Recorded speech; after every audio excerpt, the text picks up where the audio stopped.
그거 좀 이상하다 싶어요. 지금 이렇게 교환 흔적이 하나도 없는데 왜 이렇게 싼가 하고 봤더니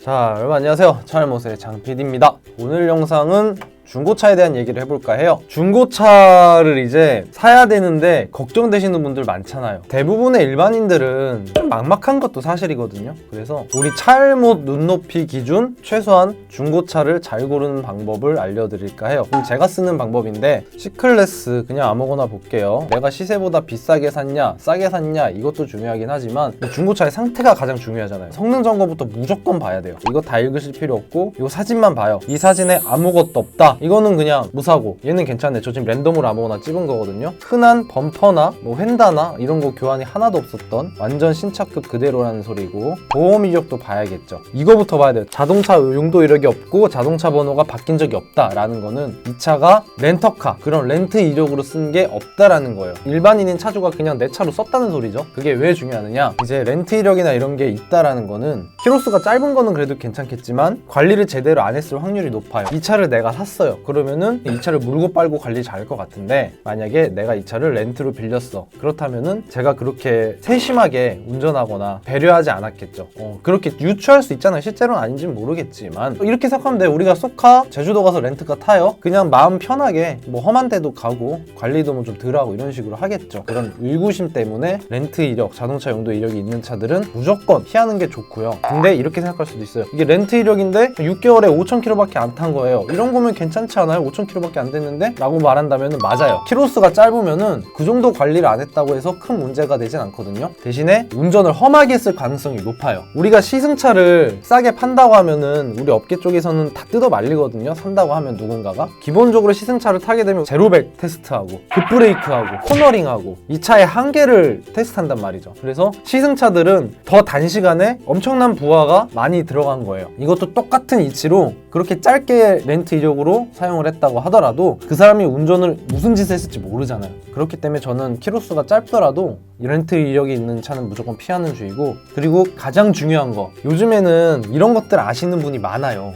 닥시님 때문이야. 닥시님 때문에 중고차 이쪽에 보는 법을 알려주기 때문에 사람들이 알아서 걸러요. 이제 그런 사람들이 늘어날수록 이 차의 값어치는 떨어지겠죠. 판매가 힘들어질 테고 감가도 먹을 테고 그런 리스크가 있기 때문에 사시면 안 돼요. 왜? 이 차를 내가 나중에 팔 때 생각해야지. 나중에 팔 때 구매자 입장에서는 이 차는 렌트 이력과 자동차 번호가 바뀐 적이 있다라고 표시가 뜨니까 굳이 그런 리스크를 감수하지 않겠죠, 구매자는. 그래서 걸러지기 때문에 이런 용도 이력이 무조건 없는 차를 사셔야 나중에 팔 때도 훨씬 더 유리하겠죠. 자, 그 다음 소유자 변경 횟수, 이것도 굉장히 중요합니다. 빵해라는 거는 한 번도 소유주가 바뀌지 않았다는 거죠. 신차 산 사람 중에 내 차를 진짜 남의 차 다루듯이 하는 사람은 없거든요. 이 소유자 변경 횟수가 빵해라는 거는 이 차주분이 관리를 꾸준히 유지했을 가능성이 높아요. 근데 예시를 들어볼게요. 이 차를 제가 삽니다. 1로 추가되겠죠, 제가 이 차를 매물로 내놓으면. 제 3자가 또 제 차를 이제 살라고 봤을 때 이 사람 입장에서는 이미 중고차인데 한 달이 걷는 거잖아요. 그렇다면 이 차의 관리 상태는 우리가 추측을 할 수가 없는 거예요. 이런 정보를 아시는 분들은 무조건 걸르거든요. 내가 차를 팔 때 힘들어져요. 자, 그리고 내 차 피해, 벤츠가 수리비가 80만 원 나온다는 거는 아무 이상이 없다라는 뭐 장기세 판금도세 수준이거든요. 금액이 이제 한 1,000만 원 단위가 넘어간다, 단 1회. 그렇다면 생각을 좀 해봐야 돼요. 이게 뭐냐,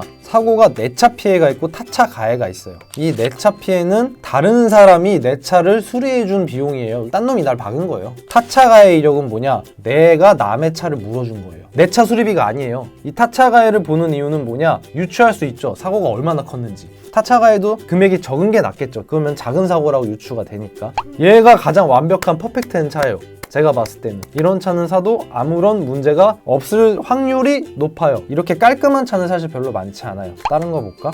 얘도 아무것도 없네. 소유자 변경 횟수가 2회네. 그럼 내가 사면 3번째입니다. 다른 사람이 살 때 좀 꺼림직스럽겠죠. 그러니까 누군가가 내 차를 살 때 꺼림직스러운 것들이 생긴다는 거는 좀 리스크가 많이 크다고 생각이 들어요. 보험 이력은 없네. 얘도 생각보다 깔끔하네요.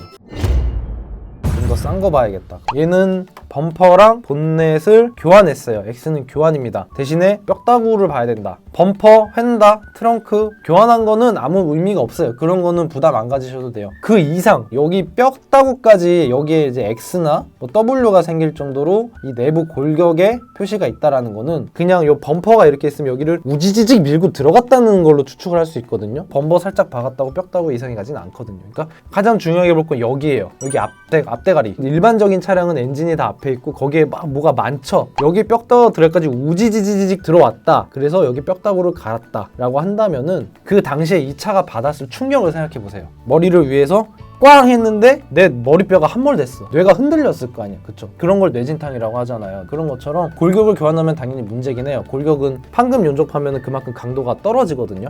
그래서 그런 것도 중요하지만 여기까지 갈았다라는 거는 앞쪽에 있는 모든 부품들이 그만큼의 충격을 골고루 받았다는 거예요. 우리가 모르는 그 안에 금이 갔을 수도 있죠. 그렇게 굳이 충격을 받은 것들을 살 필요는 없다라는 생각에 저나 닥시님이 얘기하는 게 그거예요. 내 차 피해가 4회 961만 원. 이것도 중요하게 보셔야 될 게 967만 원? 큰 사고였네 라고 보실 수 있겠지만 4회이기 때문에 자 나눠봐야 돼요. 수리비용 600 이게 크네. 6월 21일 날 발생한 게 부품이 400 공임이 60이라는 거는 그렇게 큰 사고로 보이진 않아요. 큰 사고는 부품값보다 공임비가 어마어마해요. 근데 공임비가 이렇게 적고 부품값이 크다라는 거는 그냥 단순 교체일 가능성이 높아요. 부품이 400인데 공임비가 막 3, 400이다 비슷하다라고 한다면은 뭔가 정비사가 공임비가 들 만큼의 작업을 했구나, 복잡한 작업을 했구나 라고 유추할 수 있기 때문에 제가 봤을 때는 그냥 단순 범퍼랑 본넷 교환한 그 정도 수준으로 보이고 140만원, 80만원, 130만원 뭐 이거는 볼 필요도 없어요. 그래서 보험 이력은 961만원이지만 그냥 본닛과 범퍼를 단순 교환한 거 외에는 별다른 게 없어 보인다라고 추측을 해보는 거예요. 이것도 추측이에요. 이렇게 추측을 해야 되는 게 중고차 매물이 엄청 많잖아요. 그걸 어떻게 일일이 다 전화하고 확인하고 사진 받고 하겠어요. 그쵸? 일단은 이 보험 이력 같은 걸로 추측을 해서 찜을 해놓는 거지. 자, 다음 차를 볼까? 자, 여기 16년식 9만 킬로. 요거는 가격이 굉장히 싸가지고 제가 지금 보는 거거든요. 16년식에 9만 킬로인데 2,400이면 굉장히 싸요. 그거 좀 이상하다 싶어요, 지금. 이렇게 교환 흔적이 하나도 없는데 왜 이렇게 싼가 하고 봤더니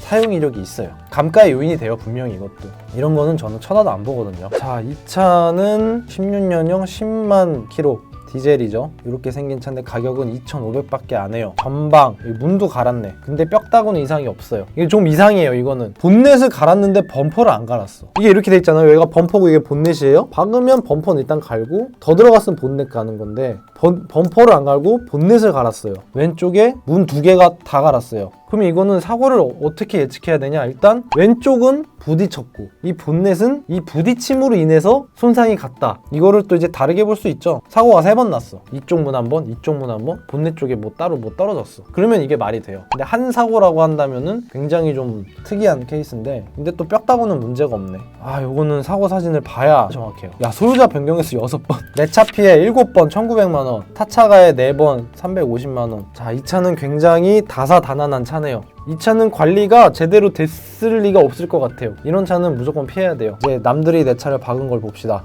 자, 17년 400만원, 공임 70, 이 정도면 그냥 단순 교환 공임비 같고 37만원은 뭐 의미 없고 160만원 요것도 의미는 없고 2015년 560, 공임은 낮은데 부품이 600인 거 요게 문짝 같은데요. 문짝이 좀 비싸요. 공임이 40, 50, 60대라는 거는 교체 비용인 것 같고 이 부품값이 100, 500 이 정도는 말 그대로 본넷, 문 2짝 간 건 맞는 것 같아요. 애매해요. 뭔가 더 간 것 같기도 하고. 그 다음에 이제 타차 가해를 봅시다. 내가 남의 차 물어준 걸 봤는데 30만원, 100만원, 48만원 큰 사고는 없었다는 거죠. 그래서 이런 걸로 내가 유추를 했을 때는 차주들이 운전을 못하는 건 아닌데 그러니까 이렇게까지 많이 바칠 정도면은 차주들이 다들 운전을 제대로 하지 않았을 것 같고 가격이 1,000만원이라고 해도 나 같으면 안 살 것 같아. 자, 그래서 중고차를 볼 때는 이런 걸 보셔야 돼요. 기본적으로 중고차 이렇게 홈페이지에서 성능 상태 보는 거, 그래서 여기까지만 말씀을 드리고 그 다음 구매 단계는 어떻게 되는지 다음 영상에서 알려드리도록 할게요. 오늘은 여기까지. PPL은 준 거 있어. 나 멘트 있어. 차일못 영상 매번 재미있게 시청해주셔서 감사합니다. 저희 차일못 유지비 시리즈는 차량가에 할인이 빠진 최종 가격으로 계산해드리고 있는데요. 이 할인 조건은 카비에서 실시간으로 자료를 제공받고 있습니다. 수입차, 국산차의 최대 할인 조건이 궁금하시면 카비 앱을 이용해 보시고요. 지금 날짜가 12월 21일인데 오늘 날짜 기준으로 Q540 TDI 프리미엄 차량가 6,660만원인데 자사타사 1,280만원 이상 할인이 되고요. 3종 시공이 가능하다고 합니다. 재고가 꽤 여유가 있다고 하네요. 더불어 중고차 유지비 계산도 직차 앱에서 기본으로 제공하는 직거래 할부 금융 계산기를 활용한 것이니 원하시는 매물의 유지비와 할부금도 직차 앱에서 직접 확인해 보실 수 있습니다. 자, 오늘 영상은 여기까지입니다. 시청해 주셔서 대단히 감사합니다.